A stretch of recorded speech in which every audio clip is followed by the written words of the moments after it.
Alors, dans cette vidéo-là, je vais vous montrer comment vous pouvez créer un bouton avec de l'écriture dessus. Donc, je vais d'abord utiliser une image pour me servir de référence. Là, vous voyez l'image, j'ai fait un zoom dessus. C'est une image d'un bouton rivet avec du texte embossé dessus. Donc, j'ai réduit mon image pour que ce soit à peu près de la grosseur de mon bouton. Vous pourriez aussi travailler en gros plan, puis réduire votre image, votre garniture, votre bouton une fois qu'il serait complété.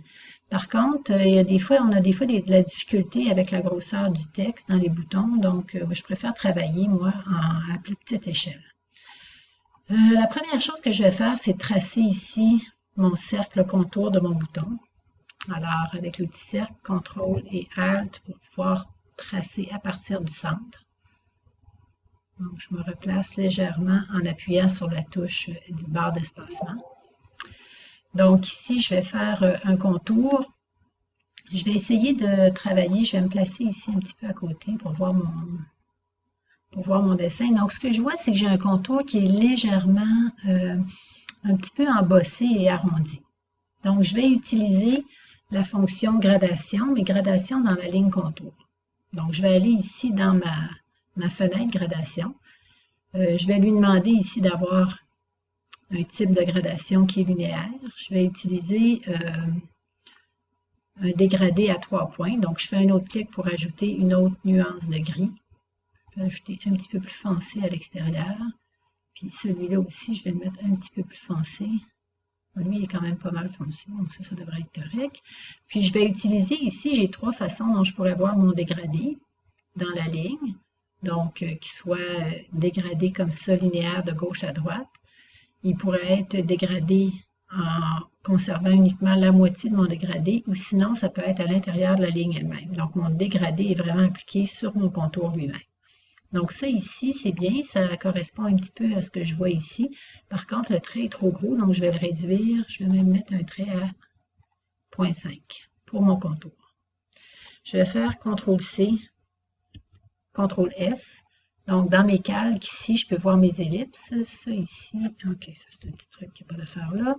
Donc, ça ici, c'est ma partie en dessous, mon cercle en dessous. Ça, c'est le cercle sur le dessus que je vais conserver.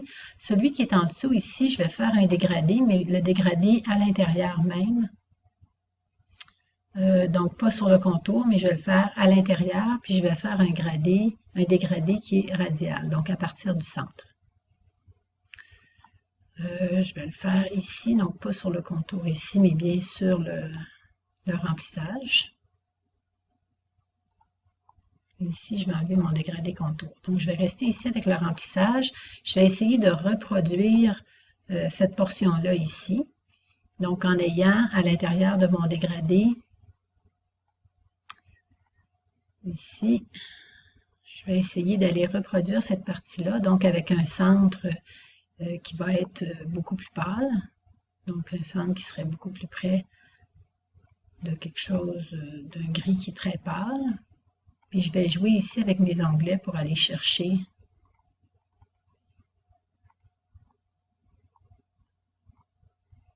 celui-là, je vais le faire passer juste un petit peu avant. Ici. Puis, je vais dégager un petit peu mon contour. Je vais ensuite venir créer ici mon deuxième cercle qui est embossé. Donc, je pourrais réutiliser mon cercle contour ici. CTRL-C, CTRL-F. Donc, si je regarde dans mes calques, j'ai maintenant 3 cercles. Celui du dessus, je vais le réduire. Puis, je vais grossir l'épaisseur ici de mon trait. Je vais le mettre à peu près, je vais le mettre à 0,75, qui correspond un petit peu plus à la réalité. Et je vais le réduire un petit peu encore, toujours en appuyant sur la touche Alt pour réduire à partir du centre. Donc, ça va me permettre ici d'ajuster un petit peu plus là, la grosseur de mon dégradé là, pour voir la portion un petit peu embossée. Donc, je vais revenir ici et avec dégradé, je vais pouvoir aller déplacer cette portion-là. OK, donc une fois que j'ai fait mon fond, ce que je veux faire maintenant, c'est travailler ici à faire mon texte. Je vais me tracer un autre cercle. à l'intérieur ici. Donc, je vais toujours partir du centre. Alt, Shift. Je vais me tracer une ligne qui serait ma ligne guide. Je vais enlever ici la couleur de remplissage. Donc, ce tracé-là, c'est le tracé qui va me permettre d'écrire mon texte, faire suivre le texte sur le pourtour du tracé. Pour ça, j'ai besoin d'avoir un tracé qui est ouvert et non pas un tracé qui est fermé. Donc, si je regarde ici, mon ellipse est un tracé fermé. Je vais devoir venir couper une partie de mon tracé. Donc, je peux couper la moitié comme ça. Et je vais supprimer la moitié du dessous. Et je vais travailler avec la moitié du dessus.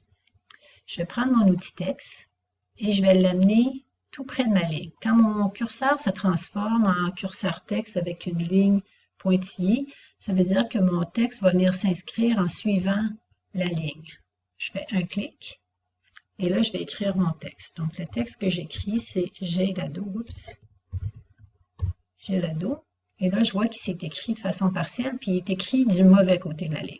Donc, je vais sélectionner mon outil sélection flèche blanche plus. Et je vais aller ici, inverser de l'autre côté. Clic et glisse pour l'inverser de l'autre côté de la page. Là, je vois aussi que mon texte s'inscrit à l'intérieur de ces deux grandes diagonales-là. Ce que je vais faire, c'est que je vais augmenter l'ouverture ici de mon texte pour pouvoir avoir le texte au complet. Une fois que j'ai mon texte qui est écrit au complet, ce que je vais faire, c'est que je vais décomposer mon texte. Là, vous voyez, mon texte il est écrit là, vraiment dans un point qui est très petit, 2 points. J'ai trouvé ici une police de caractère qui ressemblait un peu à cette police de caractère-là. Mais là, ce que je voudrais, c'est que ce texte-là devienne un objet. Devienne un objet qui est comme un tracé avec des points et des lignes. Donc, je vais aller ici dans l'onglet texte et je vais lui demander de vectoriser.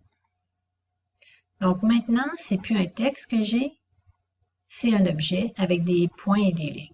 Je vais faire le remplissage de cet objet-là dans une tonalité de gris. Donc, un gris qui est plutôt pâle.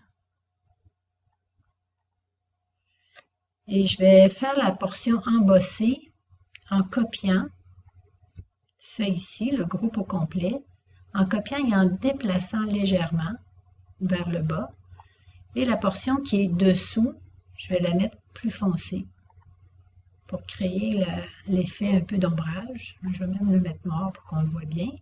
Et je vais recommencer encore une fois la même chose. Je vais copier et glisser en diagonale toujours. Et cette fois-ci, je vais le remplir avec du blanc pour créer un peu cet effet-là embossé. Je vais regrouper mes 3 éléments. Je vais faire un groupe avec. Et là, ce que je veux, c'est avoir cet élément-là réparti 4 fois autour de mon bouton. Donc, je vais utiliser mon outil rotation. Je vais me placer au centre ici. Avec Alt, je vais faire un clic. Et je vais lui demander de faire une rotation de 90 degrés, puis de faire une copie. Et ensuite, je fais CTRL-D pour répéter cette opération-là. Je vais maintenant faire la petite boule embossée. Donc, je prends toujours ici mon cercle. Je travaille à partir du centre avec Shift et Alt. Et je vais utiliser encore une fois le dégradé. Donc là, je vais me faire vraiment un zoom assez avancé. Ce que je veux avoir, c'est un dégradé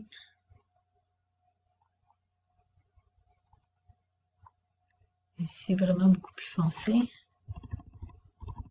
pour me donner l'effet vraiment d'une demi-sphère. Je vais le positionner vraiment entre les deux bouts. Et je répète la même opération avec l'outil rotation. Je me place au centre avec Alt, 90 degrés, copier, CTRL-D pour avoir mon point entre chacun des bouts. Je sélectionne tout ça, CTRL-G, et maintenant je suis prête à le glisser à l'intérieur de ma palette.